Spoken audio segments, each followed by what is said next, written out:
You're there, you're seeing the forest, the jungle every single day. What are the problems that you see on a day-to-day basis? The biggest problem we see in the Amazon is the challenge of making forests worth more standing than cut.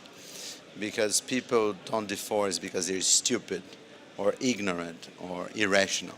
They deforest because they're smart and they're rational and they're making the right decisions given the circumstances in which they are.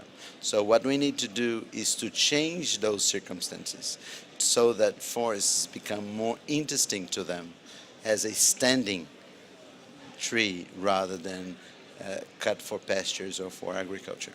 I mean, how do you do that? A poor farmer with a family to support, he doesn't know much about forestry, about agriculture, and he will come to the edge of the Amazon jungle, chop down trees simply to survive for the next year, the next 2 years, without any bigger picture, without understanding the bigger picture. How do you get to, and we're talking many thousands of people doing exactly that, how do we tackle that issue? We tackle through two approaches. The first one is education.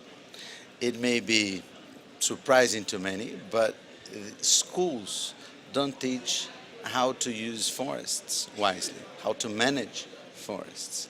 They don't teach how to manage fisheries. So it's investment in education which is the starting point. And not only through formal schools, but also through educational campaigns, through workshops, so that people understand how to get more of the forests and how to make those forests worth more to them. The second approach is by creating economic incentives. I'll give you the case of Brazil nut.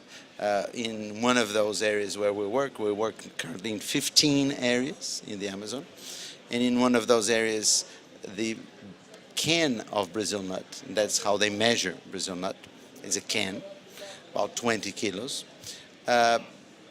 It was worth R$4. That's roughly $2. And then as a result of a number of investments that we made in reducing the cost of production, in increasing the value of the nuts, it went from 4 to 20 reais. So there you have a tree which has valuable timber, having now a more valuable seed. So the choice between cutting the tree or harvesting the seed is a very real one. And now it becomes more attractive not to sell the timber, which is illegal, but people still do that illegal logging. So that kind of approach to increase the revenues that people can get, it's a sort of a very pragmatic approach. It's not based on police, not based on satellite imagery, it's based on real people making real decisions. Simply because it makes sense to do that. I mean, what other kind of, you mentioned Brazil nuts, the harvesting of Brazil nuts. Are there other similar projects that you're working on? Well, we have a program called Bolsa Floresta, which has 4 components. One is investment in income generation, like the Brazil nut case I just described to you. The other is fisheries management and ecotourism and other things. The second component is education and health, which is the social stuff. The third component is empowerment. These grassroots organizations have a power deficit, but not because they're less politicized than people here in Durban or in Rio or in Buenos Aires. It's because logistics is terrible. So they need to spend a lot of money to move around. So we increase the ability of those leaders, the presidents of these organizations, to do their work, which is the organizing. And the fourth component is a cash payment component, which is a debit card that women from about 7,500 families have received over the past 4 years.